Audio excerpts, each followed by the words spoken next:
ప్రపంచంలో ఎత్తైన 7 శిఖరాలను అధిరోహించాలనే వారి సంకల్పాన్ని ఒక్కొక్కటిగా నెరవేర్చుకుంటూ వస్తున్నారు కృష్ణా జిల్లాకు చెందినవారు. ఆఫ్రికా దేశంలోని టాంజానియా వద్ద 5895 మీటర్ల ఎత్తులోని మౌంట్ కిలిమంజారో అయినా, రష్యాలోని మౌంట్ ఎల్బ్రస్ పర్వతమైన, హిమాలయ పర్వత శ్రేణుల్లోని మౌంట్ ఎవరెస్ట్ బేస్ క్యాంప్ వంటి వాటిని సునాయాసంగా అధిరోహించారు. ప్రతికూలమైన వాతావరణం, ప్రాణాపాయ స్థితులు ఎదురైనా వాటిని అధిగమిస్తూ ముందుకు సాగారు. ప్రయత్నం ఫలించే విజేతలుగా తిరిగొచ్చారు కృష్ణా జిల్లాకు చెందిన అనుమోలు ప్రభాకర్, ఆయన మేనలుడు గోపాలకృష్ణ. భవిష్యత్తులో ఎవరెస్టు శిఖరాన్ని అధిరోహిస్తామంటున్న అనుమోలు ప్రభాకర్, గోపాలకృష్ణతో మా ప్రతినిధి శ్రీనివాస్ మోహన్ ముఖాముఖి. సాహసం చేయడం అంటే చాలా తేలికైనటువంటి పని కాదు. 67 ఏళ్ల వయసులో కూడా కృష్ణా జిల్లా పోరంకు చెందిన అనుమోలు ప్రభాకర్ గారు సునాయాసంగా పర్వతాలను అధిరోహిస్తున్నారు. ఇప్పటికీ కేవలం భారతదేశంలో ఉన్నటువంటి పర్వతాలే కాకుండా విదేశాల్లో కూడా పర్వతారోహణకు వెళ్లి ఎంతో చురుగ్గా పర్వతారోహణలో పాల్గొని క్షేమంగా వస్తున్నటువంటి పరిస్థితి కనిపిస్తుంది. ఆయన తాలూకు అనుభవాలు ఆయన తెలుసుకుందాం. సార్ నమస్తే అండి. ఇప్పటి వరకు ఎన్ని పర్వతాలు ఎక్కారు? మీ అనుభవాలు ఏంటి? ప్రతిరోజు ఉదయం కృష్ణానదికి వెళ్ళి స్విమ్మింగ్ చేస్తాం కానివ్వండి, ఆక్వా డేవిస్ దగ్గర. అది మిస్ అయితే మొదటి నుంచి నాకు సైక్లింగ్ అంటే ఇష్టం. దాంతోపాటు మా ఎమ్మెల్యే బోడే ప్రసాద్ గారు, మేము టీముగా ప్రతిరోజు కూడా ఆక్వా డేవిల్స్కి వెళ్ళి ఈతేసి వస్తాం కూడా మాకు అలవాటు. ఈ రకమైన సాధన వలన నేను అనుకుంటున్నాను ఒక అడ్వెంచరు చేస్తానికి ఈ మూలాలు బాగా ఉపయోగపడ్డాయని. నేపాల్ నుంచి లుక్లాకి వెళ్ళాలంటే ఒకే చిన్న ఫ్లైట్. అది ఏమాత్రం గాలి వాతావరణంలో మార్పుండా ఆ ట్రిప్ ఆ అవకాశం ఉంటే ఆ రోజు వెళ్ళుద్ది, లేకపోతే 4 రోజుల వరకు కూడా వెళ్ళదు. అలా ఒకసారి ఆ ఫ్లైట్లో పట్టిన వరకు 8 మందో 10 మందో ఒక టీం వెళ్ళారు. ఒక 5-6 ఆగిపోయాం. 2 రోజులు జరగాల్సిన క్యాంపుని ఒకే రోజు వాళ్ళతో కలవాలి, ఆ బేస్ క్యాంప్కి వెళ్ళి కలవాలి అని ఆ అనుభవం అనేది, ఆ తీసుకెళ్లిన విధానం ఆశ్చర్యపోయారన్నమాట అక్కడ ఉన్నవాళ్ళు. మేము 2 రోజులు చేస్తానికే ఇబ్బంది పడ్డాం, మీరు ఎలా చేశారు, ఇది కంప్లీట్ చేసుకొచ్చారు అని. సరే, అక్కడి నుంచి బేస్ క్యాంపుకి తీసుకెళ్లారు.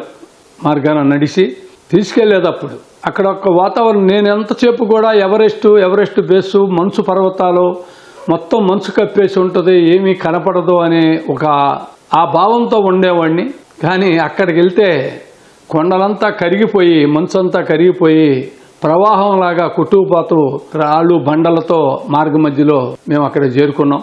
అది వెళ్ళొచ్చిన తర్వాత ఇక్కడ ఉన్నవాళ్ళు, మనవాడు ఎవరెస్ట్ బేస్కి వెళ్ళాడు అది ఇదని అంటుంటే మాలో మరింత ఉత్సాహం పెరిగి మనం ఏమైనా ఇంకొకటి చేయాలి అని అన్నప్పుడు ఆఫ్రికాలో కిలిమంజారో పర్వతాన్ని కూడా ఎక్కాలి మనం అని అన్నారు. అంటే తప్పనిసరిగానని చెప్పి మళ్ళీ ఆఫ్రికాలో కిలిమంజారో పర్వతం, ఆ కిలిమంజారో పర్వతం అనేది పెద్ద సాహసంలాగా దాన్ని మనం విజయవంతంగా పూర్తి చేసి ఒక స్టెప్ నుంచి ఒక 2 కిలోమీటర్ల అవతల ఒక బేస్ ఉంటుంది. చాలామంది ఈ స్టెప్ నుంచి వెనక్కి వచ్చేస్తారు, పైకి వచ్చాము ఇక అయిపోయిందని.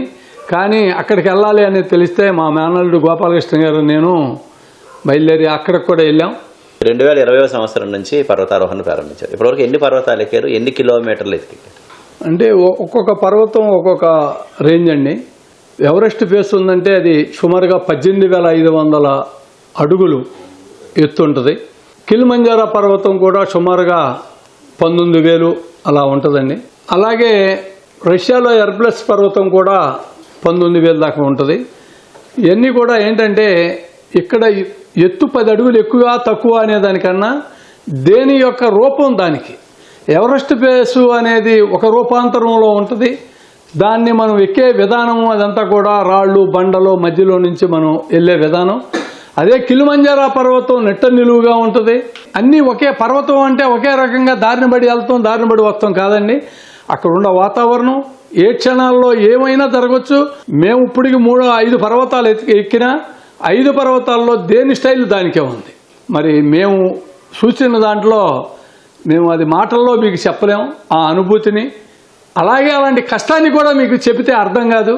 అలాంటి కష్టం కూడా పడ్డాం. మరి ఒకసారి కాలు జారి పడిపోయినా, లేకపోతే లెగవలేని స్థితిలో ఉండి పక్కకు డొల్లిపోతానికి సిద్ధమైన, చేతిలో ఉన్న ట్రెక్ పోలు ఒక 2,000-3,000 అడుగులు కిందకి కొట్టుకెళ్ళిపోయినా, చేతిలోని జారిపోయి మన బ్యాగే మనకి ఉరిలాగా మెడకబడిన రకరకాల అనుభవాలు, కొంత ఇబ్బందులున్నా మేమైతే 2027లో ఎవరెస్ట్ పీక్కి వెళ్ళాలనే సంకల్పం అయితే ఉంది. ఇంకా మనకు ఉన్న 7 ఖండాల్లో 7 పర్వతాలను కూడా ఈలోపు కంప్లీట్ చేసి ఎవరెస్ట్ పీక్ను కూడా చేయాలని ఉంది. అంటే సాధారణంగా పర్వతారోహణ కానీ లేకపోతే ఎక్కడికైనా వెళ్తున్నప్పుడు చాలా వరకు ఆయాసం అనేది ప్రతిబంధకంగా ఉంటుంది. శ్వాస మీద ఎలాంటి ధ్యాస పెట్టుకుంటారు, దానికోసం ఏం చేస్తారు? అది పూర్తిగా వజ్రాసనంలో నేను కూర్చుని శ్వాస మీద ధ్యాస పెట్టి ప్రతిరోజు చేస్తాను.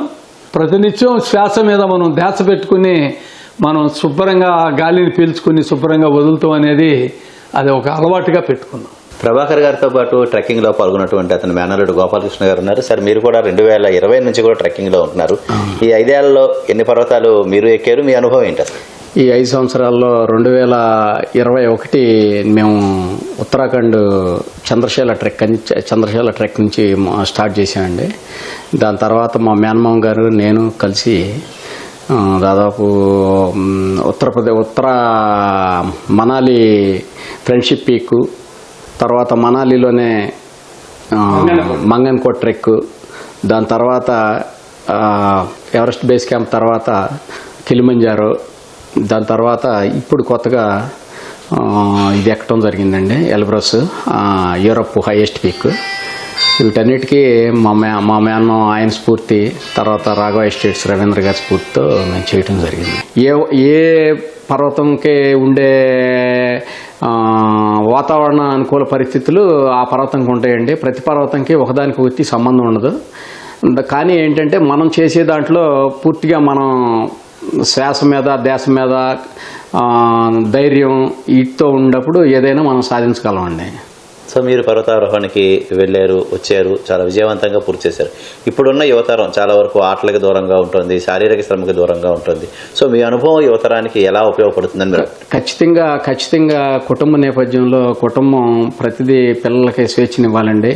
పిల్లలకి దీని మీద పూర్తి అవగాహన కల్పించాలి. మానసిక దృఢ సంకల్పం, మెంటల్ స్ట్రెంగ్త్ ఏది రావాలన్నా కానీ ఇలా శారీరక శ్రమ చేస్తే తప్పితే మీరు ఇలా పిల్లల్ని వెంటనే పెట్టుకుని ఏదో గైడ్ లైన్స్ ఇచ్చి ఇది చేసినందువల్ల ఏం రాదండి. మీరు ఇంకా నెక్స్ట్ రేపు జనవరి 13 అర్జెంటీనా వెళ్తున్నామండి, కకంగోవా అని చెప్పని. అది 21,000 అడుగులు. దాని తర్వాత ఐలాండ్ పీక్ వెళ్తున్నామండి. ఈ 2 పర్వతాలు అధిరోహించిన తర్వాత మాకు ఎవరెస్ట్ అధిరోహించడానికి మాకు పర్మిషన్ వస్తుందండి. 2027 అక్టోబరు అని అనుకుంటున్నాము. అది దైవ సంకల్పం. ఇక అది మా మెంటల్ స్ట్రెంగ్త్ని బట్టి మేము చేసే విధానాన్ని బట్టి ఆధారపడి ఉంటుంది. యోగాభ్యాసం, శారీరక వ్యాయామం ద్వారా ఖచ్చితంగా ఎవరెస్ట్ లాంటి శిఖరాన్ని అధిరోహించవచ్చని 2027 అక్టోబర్ నాటికి ఎవరెస్ట్ శిఖరాన్ని అధిరోహించి రావాలని తమ సంకల్పం ఉందని అనుమోలు ప్రభాకర్ గారు అలాగే గోపాలకృష్ణ గారు చెప్తున్నారు. విజయవాడ నుంచి కెమెరామెన్ భాస్కర్తో శ్రీనివాసమోహన్, ఈటీవీ న్యూస్.